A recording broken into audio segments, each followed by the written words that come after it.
Assalamu alaikum wa rahmatullahi ta'ala wa barakatuh. Bismillahir rahmanir rahim wa salatu wa salam ala rasulullah wa ala alihi wa sahbihi ajma'in. J'espère que vous allez tous bien, que vous avez passé une bonne nuit malgré la canicule.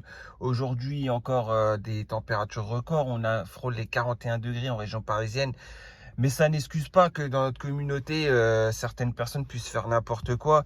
Et donc la canicule n'excuse en rien cela, on est d'accord. Donc ce qui s'est passé hier, ça a été filmé par tout simplement les protagonistes, hein, c'est comme ça qu'on dit. Hein.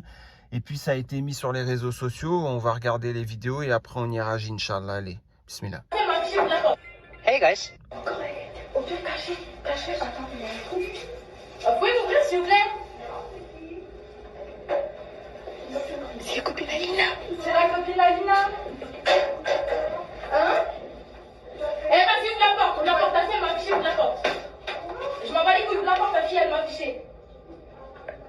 Je m'en bats les couilles, ouvre la porte, on te parler. Toi, je vais t'aider ma personne,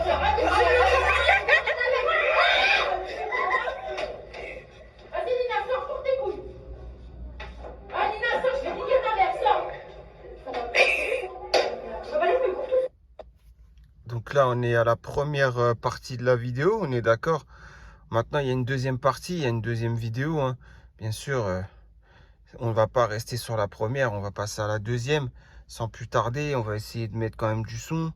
On va mettre l'air la vidéo directement. Yallah.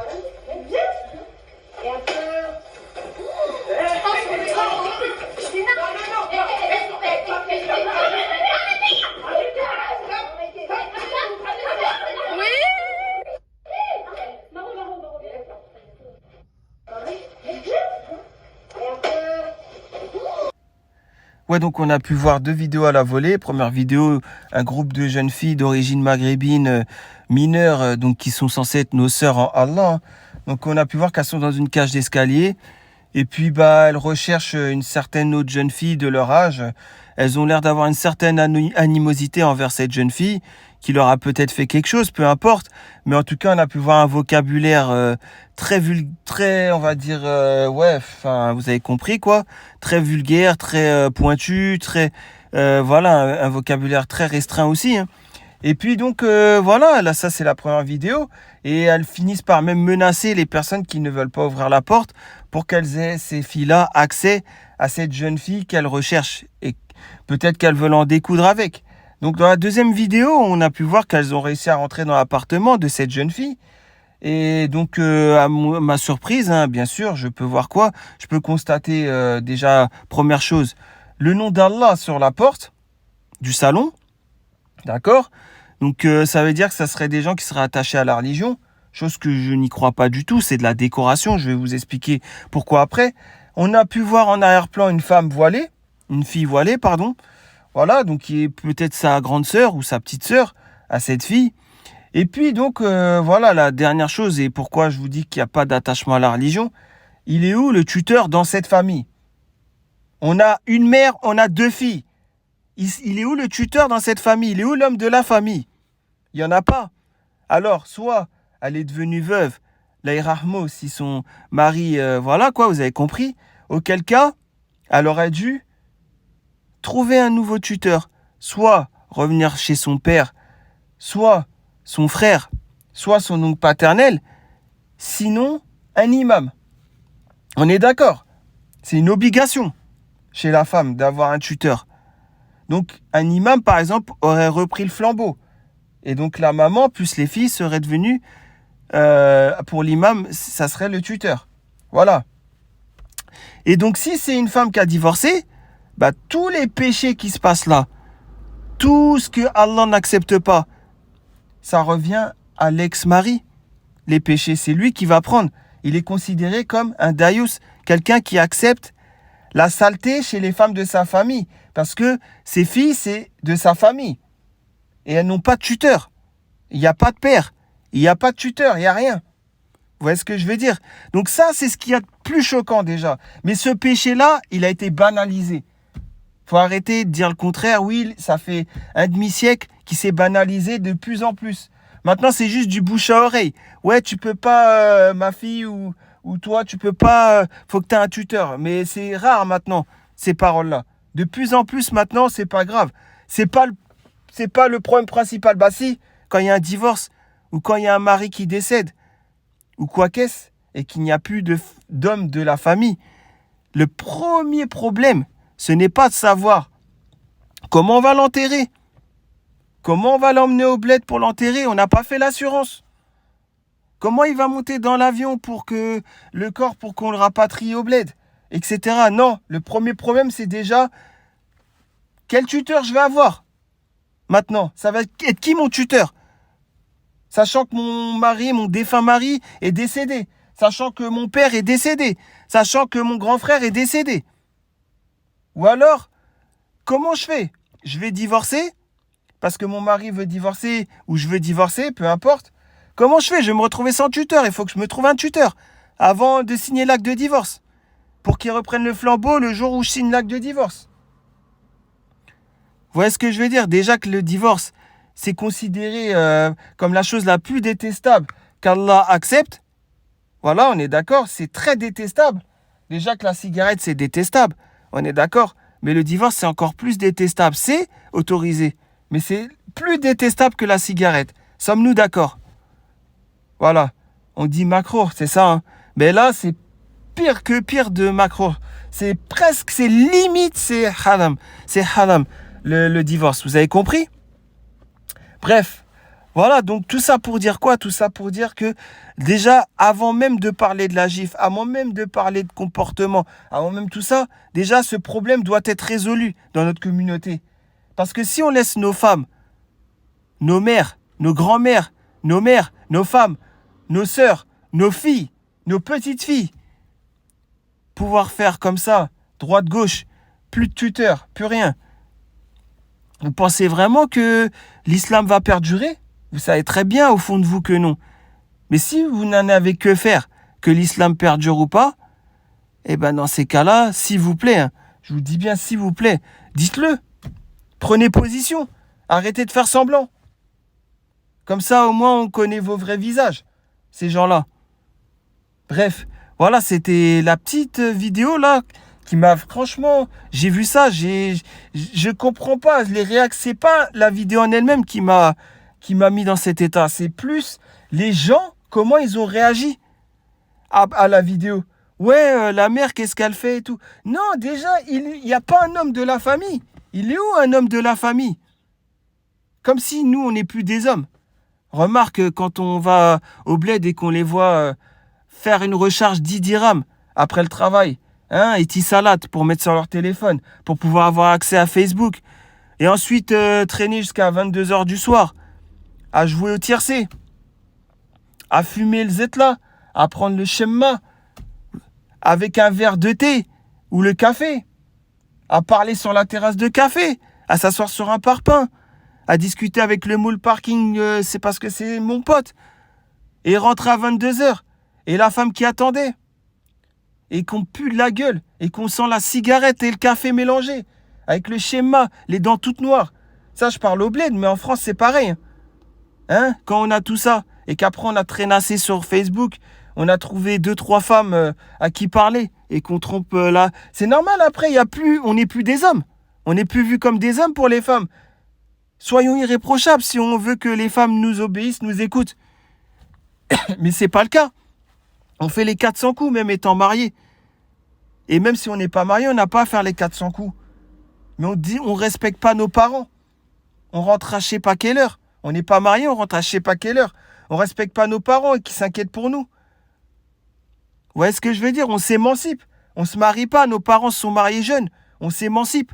On va pas se marier, c'est pas grave. 30 piges, 35 piges, 40 piges, 45 piges. Mais allez, vous attendez quoi? 60 piges pour vous marier? Les gens, dites-moi. Hein. Franchement, dites-le moi, parce que moi, c'est une question que je me pose. Combien de temps vous attendez pour vous marier? À quel âge? Ouais, je mets de l'argent de Teco. Mais de l'argent de Teco, pourquoi? Pour aller à Marbella? Pour aller où ça? Pour aller à Cancun? Ah, dites-moi, hein. Pour aller où? Pour aller à Pattaya, c'est ça? Non, franchement, faut m'expliquer. Et après, vous voulez quoi? Faire des mariages parce que je veux un mariage à 30-40K? Vous croyez vraiment que c'est ça un vrai mariage et qu'il y a la baraka d'Allah? Un simple mariage avec tolba, rapido, avec 3 imams. Alhamdulillah. Les tables séparées, les hommes d'un côté, les femmes de l'autre, les familles proches. Pas besoin du cortège, pas besoin de ça. Vous savez très bien. Mais aujourd'hui, on se met des barrières pour rien. Wallah, on se met des barrières pour rien. On dit le mariage, c'est 30K, 40K. On dit tout ce qu'on veut dire, tout ce qu'on dira, de toute façon, ça sera une excuse pour nous. C'est une bonne excuse, non? Et puis ensuite, on fait les 400 coups. Après, voilà, il est tout à fait normal. Après, on doit se le dire. Après, il est tout à fait normal qu'on puisse dire que, voilà, notre communauté, elle est en perdition. Et il est tout à fait normal que les femmes ne respectent plus les hommes, les femmes de notre communauté. Il est tout à fait normal qu'elles se comportent mal, comme dans la vidéo. Mais c'est tout à fait normal. Ils sont où les hommes de la famille dans la vidéo? Que ce soit les pères de chaque fille qui sont venus, le groupe de 15, ou le père des 2 filles avec la maman, donc la femme qui est dans la maison, dans l'appartement là. Il n'y en a pas. Et c'est ça, la perdition. C'est ça. Et quand je dis un homme, je ne parle pas d'un homme qui va fumer le Zetla. Je ne parle pas d'un homme qui vend la cesse. Je ne parle pas d'un homme qui, ça y est, il vient de vendre un 12 meuges. Voilà, non. Un 25 meuges, un 50 meuges, une demi, une quête plat ou quoi, ou qui vient de, ça y est, là, vous avez très bien compris de quoi je veux parler. Moi, je ne parle pas de ces hommes-là. Moi, je parle des vrais hommes qui font la prière et qui délaissent pas leurs enfants, qu'ils soient les hommes ou les garçons ou les filles. Parce que après, on peut le voir à 15 piges. Il commence à fumer, il commence à boire, le flash de Sky. Et ça, c'est notre communauté, hein. Qu'il soit de l'Algérie, du Maroc, du Mali, du Sénégal, de où vous voulez, même de Mauritanie. Maintenant, c'est plus la chômage, hein. C'est normal. Et oh, mon petit 15 piges, il traîne dehors jusqu'à pas d'heure, c'est pas grave. Il rentre, il a les lèvres noires parce qu'il vient de se défoncer la gueule, c'est pas grave. Ah, je n'ai pas trop envie de savoir. Ah, mon fils, j'espère juste que tu fumes pas, c'est tout. Non, normalement, on doit être strict avec nos enfants. Et là, il n'y a plus tout ça. On est d'accord, comme pour ces filles-là.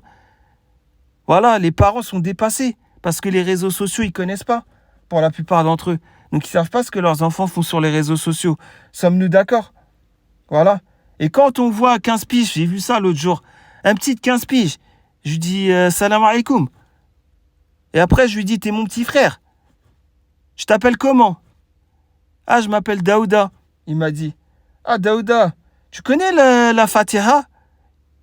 Il ne connaissait même pas. Il connaissait même pas Al-Fatiha. Vous trouvez ça normal à 15 piges? Et après, il connaît que dire Inch'Allah, Wallah et c'est tout. Et pourquoi je l'ai interpellé? Parce que je l'avais cramé avec des petits gaz là, vous voyez, pour mettre dans les airsoft là, les petits gaz là.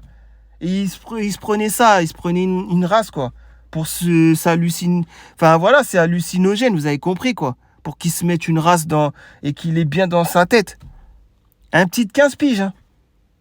Et je lui dis, t'es de quelle origine toi? Bamako ou Dakar ou... Je savais que c'était un de ceux-là. Il m'a dit, ouais, je suis de Mali, mais pas de Bamako, d'une autre ville, quoi.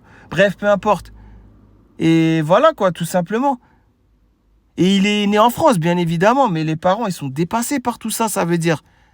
C'est un exemple, parce que ça m'a marqué. Et j'espère, bien évidemment, que la communauté puisse prendre conscience de cela. Mais bon, on sait, c'est déjà écrit, la fin des temps, les petits signes, etc. Mais on en voit de plus en plus, les petits signes. Et là, ça en fait partie, on est d'accord. On attend quoi? On attend que les enfants vont finir par frapper et insulter les parents, c'est ça? On attend ça? On attend cette période-là avant de réagir. Parce qu'à ce moment-là, il sera trop tard. Hein. Je vous le dis. Les parents qui laissent leurs enfants insulter et les frapper, c'est la fin des temps. On est d'accord? Ça approche le feu au Yémen qui part du Yémen. Ça va approcher ce moment-là. Et vous le savez mieux que moi. L'eschatologie, vous la connaissez mieux que moi. Moi, je l'ai appris là. Je l'ai appris tout à l'heure, il y a 3 secondes. Je l'ai appris. Vous la connaissez depuis 1972, l'eschatologie. Donc, me dites pas que vous n'êtes pas au courant. J'étais même pas né, vous connaissez ça déjà. Donc, moi, c'est ça, je comprends pas en fait. Vous attendez quoi? Vous attendez que le hadith se réalise, où les enfants insulteront et frapperont leurs parents, quoi. C'est ça que vous attendez. Et là, peut-être vous allez réagir. Même pas, je suis sûr que vous allez même pas réagir. Pour la plupart d'entre nous, on va même pas réagir. Astaghfirullah. Bref, en tout cas, voilà, c'était une petite vidéo conscience. Et franchement, voilà, on se doit jouer les médiateurs. On est des hommes ou pas? Nous, les musulmans, nous, les hommes musulmans, on est des hommes ou pas? C'est la question que je pose. Est-ce qu'on est des hommes ou pas? Si on est des hommes, on doit se soucier de ça maintenant. Tous les jours, on doit s'en soucier. Une femme qui n'a pas un tuteur, c'est pas normal. Nos femmes, on doit les préserver du mal. On doit les préserver des turpitudes. Elle n'a pas de tuteur, c'est pas normal. Allons voir l'imam, qu'est-ce qu'il en dit? Trouvons une solution. Vous voyez ce que je veux dire? Parce qu'on ne peut mettre sur la porte le nom d'Allah et qu'il arrive ce genre de choses. On ne peut mettre sur la porte le nom d'Allah en tant que femme et qu'il n'y a pas de tuteur. Et qu'on n'a pas de tuteur, on n'est pas attitré. Vous voyez ce que je veux dire? Pour Allah, on n'est pas, les femmes comme ça, elles ne sont pas attitrées. Tout simplement, c'est pas moi qui le dis, vous savez mieux que moi. Après, ceux qui feront preuve, ceux et celles qui feront preuve de mauvaise foi, diront le contraire. Bref, j'aspire à des jours meilleurs dans la communauté, mais pour ça, il va falloir vraiment qu'on sonne l'éveil, parce que là, on est endormi. Vous vous rappelez, les vaillants, c'est qui? Omar ibn al-Khattab, c'était un vaillant quand même. On est d'accord? Les problèmes, ça se réglait en 2-4-6 avec Omar ibn al-Khattab. Et vous savez mieux que moi. Avec sa dureté, sa fermeté dans la religion. Le fait qu'il soit strict. Et aujourd'hui, nous, on est quoi? On est des endormis. On ne peut pas se considérer des musulmans, nous. On ne peut pas se considérer des hommes. On n'est pas des hommes dans cette communauté. Ça y est, c'est fini. Peut-être jusqu'à la génération de nos grands-parents. Allez, peut-être encore un peu nos parents. Mais maintenant, la nouvelle génération, c'est terminé. C'est terminé. Parce que, certes, faire la prière, c'est une chose. Mais après, être souple, être laxiste au niveau religieux, pour faire les choix et les décisions, ça, maintenant, on le voit partout. Voilà. Et le chacun pour soi aussi. On le voit partout. Bref. En tout cas, voilà, je vous souhaite une très bonne journée quand même. J'espère que ça va prendre conscience. Beaucoup de gens ça va éveiller leur conscience, voilà, dans notre communauté, Inch'Allah. Mais en tout cas, on ne doit pas rester comme ça, les bras ballants, hein, je vous le dis. Hein. En tout cas, je vous dis à très prochainement pour une nouvelle vidéo, à une réaction de post ou de vidéo, on verra bien. Et puis, prenez soin de vous, prenez soin de votre foi. Et qu'Allah, surtout, nous mette sur le droit chemin, qu'Allah nous guide. Ni chaîne, bien sûr, pas droite-gauche. Allez, salam alaikum.